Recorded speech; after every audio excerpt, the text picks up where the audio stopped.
What's up, everyone? Welcome to this day in Philly sports history for July 19th, 2024. I'm your host, Jim Montgomery.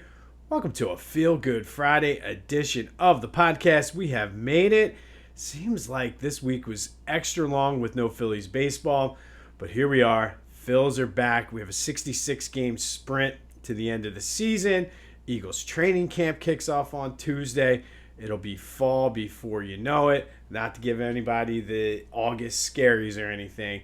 There's still plenty of time left in July. So let's enjoy the next couple weeks of Phils and Eagles training camp. Hopefully we get some answers on what the team is going to be. And we'll knock on wood that nobody gets hurt. But it does seem that they're going back to more of an old school style of training camp. I assume that means more hitting. Maybe some of the starters will play more in the preseason, but that all still remains to be seen. But it's all about Phils right now. They're back in Pittsburgh tonight, and Pittsburgh's a good young team. It doesn't look, as of right now, possibly Sunday he could pitch. They're going to have to face Paul Skeens, which is good. Phils should be able to take care of business. Aaron Nola is going tonight. But as I mentioned, 66 games now to the end. They sit with a half a game lead, and ultimately they're in a good position. And they had 90 wins last year. If they go 500, they'll get to 95, which is a solid, good number to have. More than some of the division-winning teams they had. 93, I know, off the top of my head, I think 2007 and 2008. I don't think they got to 95. So that's just if they go 500. They can very easily get to 100 wins if they go 38 and 28. And the team record for wins is in play, which is 102, which happened back in 2011. They go 45 and 21. They will get to 103 wins, which, again, the way they've been playing is absolutely doable. Let's hope that they can kind of keep that momentum going, get the stank of that 18-3 game from the A's out of their minds. And the All-Star game just was refreshing and allowed guys to heal up and everything like that. But I am excited for Phillies baseball to be back. There's been absolutely nothing on the past couple days. And even the British Open's on, and it's too early to even watch because by the time I get done work, they're all in bed. But Phil's Pirates tonight, I believe it's like a 6:35 start. So I am excited. So should you. Also, I'm excited. This is just completely random, off topic. It's the middle of the month, so it's not even time for accountability or anything like that. But this shirt, just a couple months ago, was way too tight to even wear. Now it fits perfectly. Today was weigh-in day. I finally broke out of the little plateau I was in and got under 260 for the first time in a long time. So I am stoked about that. Probably going to gain it all back by celebrating and eating crappy and drinking tonight. But that's okay because we can start on fresh on Monday. But I wanted to point that out because it's a comfortable shirt that I've only worn a couple times because then I put on the weight. So the fact that it fit today, I will take it. Anyway, check out my boys over the Clashing Conferences podcast. They have their baseball edition that is out. They're doing some fun things over there. And they're actually a good follow on Instagram as well. They post a lot of the behind the scenes footage and just the banner between the guys. So give them a follow on Instagram, but be sure to check them out wherever you get your podcasts as well as on YouTube, the Clashing Conferences podcast. And while you're at it, get ready for this Phillies playoff push.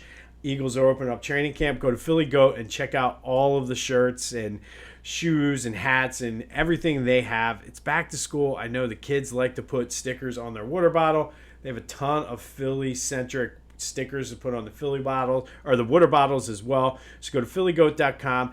Be sure to use the promo code Jim Montgomery, all one word, to take 10% off your order. That will help me out and let Ryan over at Philly Goat know that you are a listener. Sixers return to Summer League action tonight.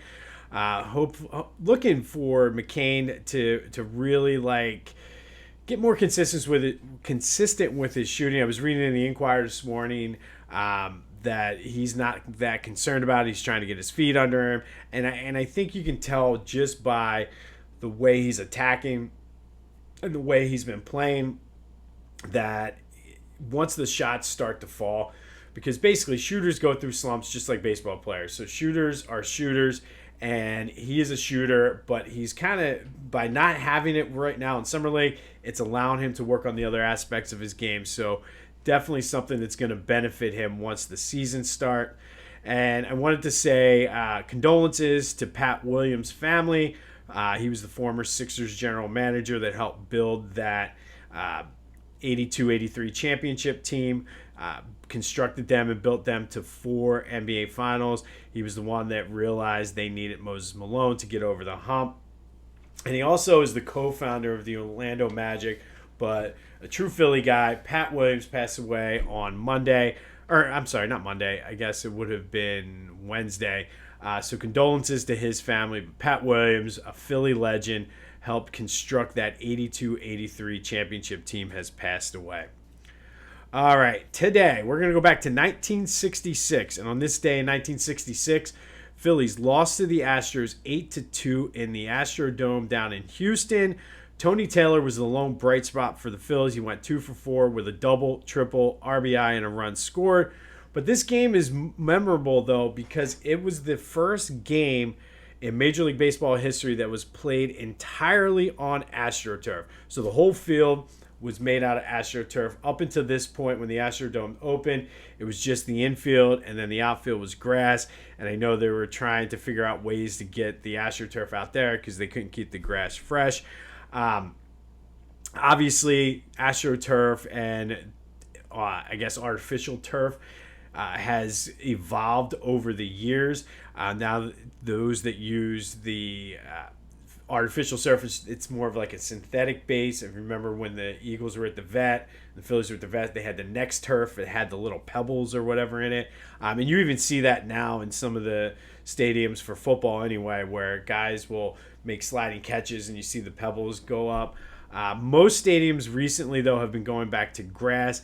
Even in Arizona and Vegas, which those stadiums are equipped, it's pretty cool. They have the turf is on like a tray that slides out. They're able to water it and keep it where it needs to go. And then when it's time for game time, they'll slide it back in, which is pretty cool. But I guess the Philly connection, other than them playing in the first game of a field totally made of AstroTurf, is who could forget the legend of the Veterans Stadium turf? Ended many careers. Remember Wendell, who was the guy? I want to say Turk Wendell, but that was the guy for the Phillies. But Wendell Davis, maybe. I know his first name was Wendell, but he was on the Bears, tore both of his knees on the same play, jumping up for a ball. Michael Irvin's career ended in Philly when he got his head driven into the turf. And if you've ever been down on the vet field, I was able to go down a couple times while at Temple. Specifically, I remember we saw a Tribe Called Quest after the game. We'll get into that a different time. But it was pretty much like concrete. So if you've ever been to somebody's house or in their basement where they had like the indoor-outdoor green carpet over top of like their cement patio, that was basically the vet turf. There was not a ton of cushion in there at all. So I get why people thought that it was like a good home field advantage for the Eagles at the time. But they did eventually put the next turf in, and both stadiums now have the artificial or the natural grass. But I remember too the preseason game with the cardboard cutouts because it was a multi-purpose stadium. In the preseason game, it was our first game as season ticket holders, and the cutouts had divots. I don't know, like bigger than pothole size, and they ended up having to cancel that game. But there is your Philly connection to artificial turf. Hands down, the worst turf ever in the league, and at many of careers. And I feel like if I'm remembering correctly, there was a lot of times free agents didn't want to come to Philly to play, in part because of the turf, in part because the stadium was a dump and the training facilities were crappy too. But thankfully, we have two of the best, I think, stadiums now in either league. So all of that because on this day in 1966, the Phillies and Astros played the first game ever on a field made entirely of AstroTurf, both the infield and the outfield, with the Astros winning 8-2. All right, it is time for the ultimate Philly sports nickname tournament. Let's quickly recap yesterday's matchups before we get into today's, and we'll update the other sides of the brackets. Out of the cheesesteak region, this game came down to the wire. I checked the results multiple times during the day, and at any given time, either one of these nicknames were winning. But at the end of the day, it was the answer. The number 3 seed, Allen Iverson, the answer, knocked out the number 2 seed, Legion of Doom, with 52% of the vote. Some overnight TikTok votes came in and won it for Allen Iverson. So Allen Iverson moves on to the Elite 8. And then out of the Ben Franklin region, it was all Broad Street Bullies winning with 68% of the vote. So the number 1 seed, Broad Street Bullies, moves on. World Be Free and the Legion of Doom are out. So Allen Iverson and the Broad Street Bullies are our first nicknames to be into the Elite 8. Today we're going to look at the Balboa and the Schuylkill region and the teams in that bracket. So out of the Schuylkill, you have Concrete Charlie, the 1 seed, taking on the Axeman, the 4 seed. That will be later today. And then you have the number 2 seed, Dr. J, taking on the number 3 seed, Chooch.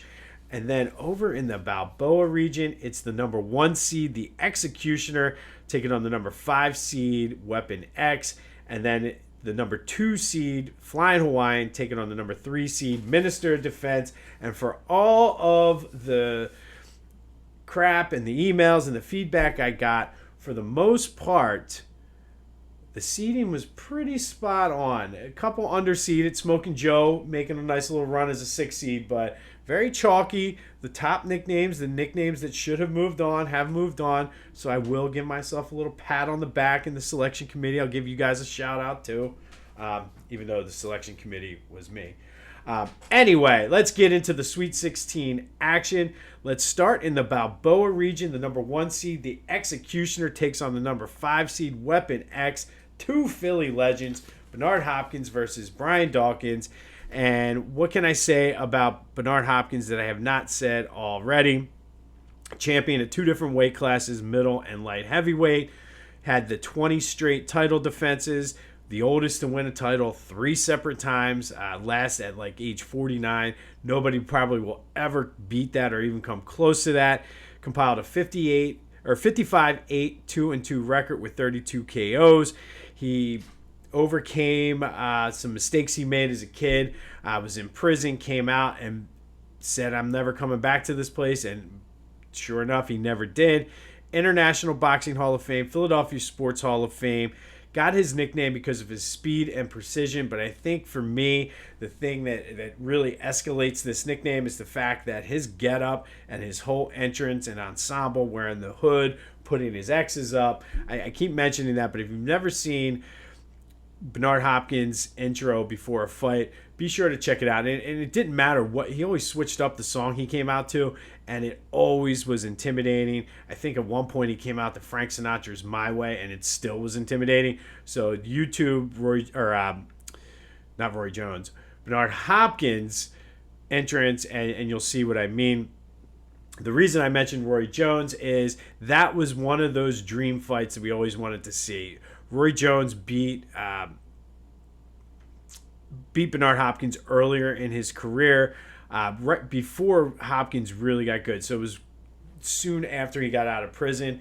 And then as he got better, Roy Jones, for whatever reason, he always claimed it was money. And maybe this is my Bernard Hopkins bias coming out, but I always felt that Roy Jones was ducking him, didn't want to have anything to do with fighting. And Bernard Hopkins was like, yo, I want a 50-50 split or whatever it was. And Roy Jones was just like, no. And I obviously money did play a role in it because they did fight late in both of their careers. And I remember watching that fight, getting excited, and then being disappointed because it wasn't even close. Roy Jones at the time was just a shell of himself.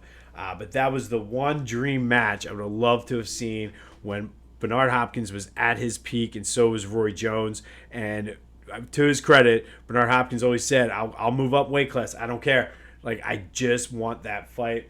But Bernard Hopkins, the Executioners, are 1 seed out of the Balboa region. And then out of the 5 seed then in the Balboa region is Weapon X, Brian Dawkins. the heart and soul of that Eagles team, the emotional leader, the guy that would get everybody hyped up without even cursing, which is still amazing. That guys still say he would curse you out without saying a curse word. Everybody that has ever said that story said it's more intimidating than if you'd have just dropped a few F-bombs, to be honest. But four-time first-team All-Pro with the Eagles, 7-time Pro Bowler. He's on the NFL 75th anniversary team. His number 20 is retired in Philly, hanging in the rafters at the Link. He's a Hall of Famer. He's in the Philadelphia Sports Hall of Fame. He had that game with a sack, interception, fumble recovery, and a touchdown. Nickname stems from the Marvel Comics from X-Men Wolverine. It's his alter ego, Weapon X. Did finally get a Super Bowl ring as a member of the front office on the Eagles in Super Bowl 52. But the thing with Dawkins that really set him apart from everyone else is he really took on, just like Bernard Hopkins came out in the ensemble, I think when he came out of that tunnel, Brian Dawkins really took on that whole Weapon X persona. Whether it's his speeches, I need everything, every doggone thing you got. The hits, whether it's Algie Crumpler, Mike Vick, Jerome Bettis, the Superman tackle against the Giants, coming up with big plays. He had the interception when Brett Favre threw up the lollipop. I guess he was trying to throw it away in the 4th and 26 game. And then just he came out with so much energy during those introductions. Obviously a fan favorite. This is going to be a tough one. This should be another one of those ones that goes down to the wire. But now it's your turn. Who is the better Philly sports nickname? Is it the Executioner or Weapon X? 267-495-8531. That'll get you in to the Back to the Future voice and text line. Vote on your favorite Philly sports nickname.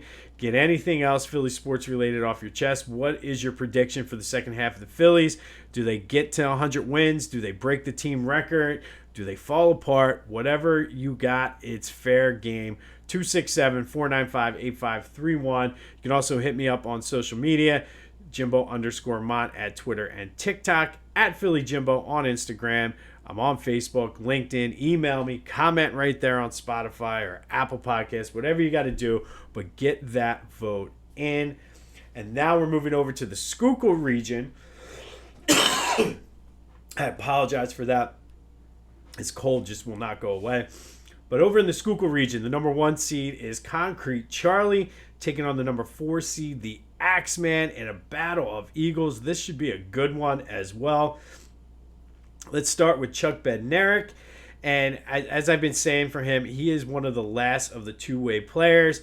And he once said it took him 20 years to realize what he did. He just kind of took it for granted. He would play 58 minutes a game. He didn't play on kickoffs.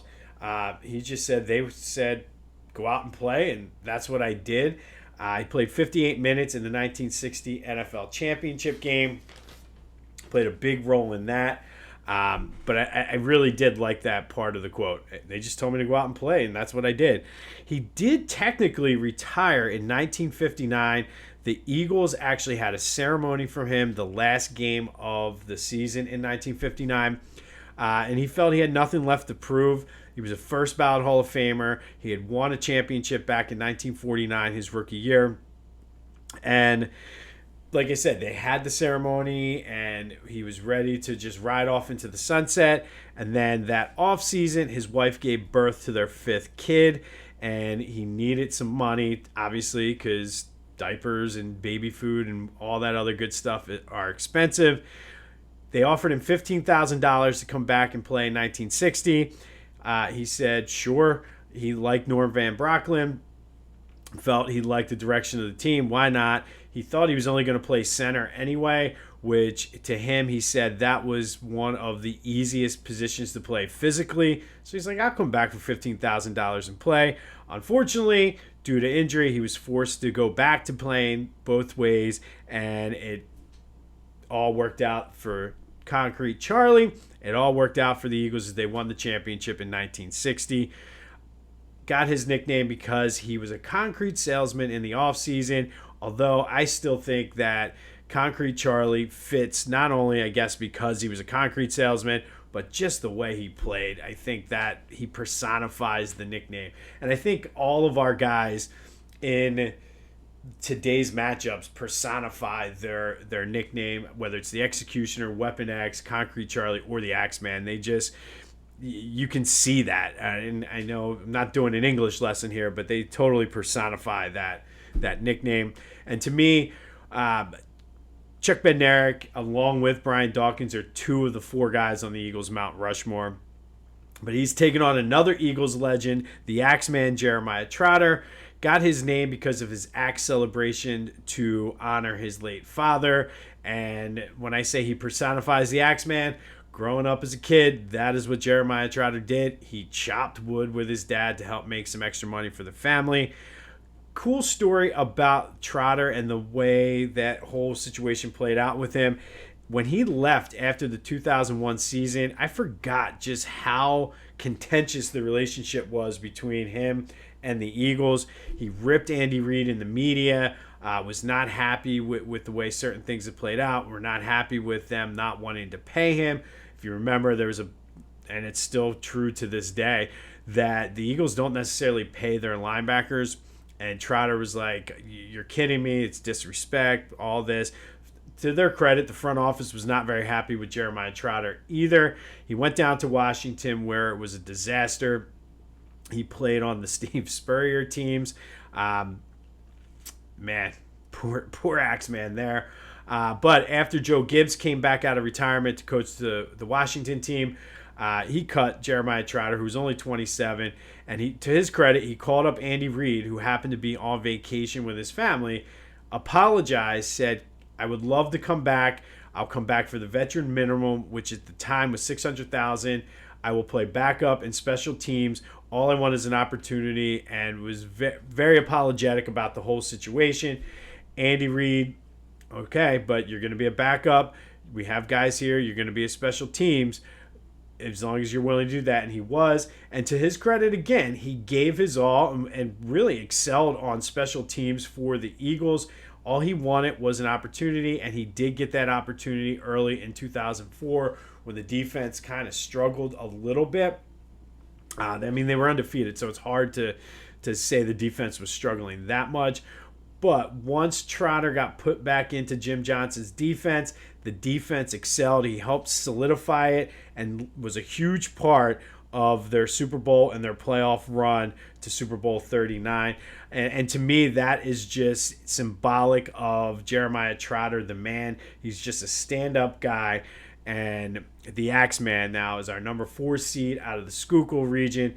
And I still say, if they only had him in 2002 instead of him going down to Washington, we might have a couple more Super Bowls than what we have right now.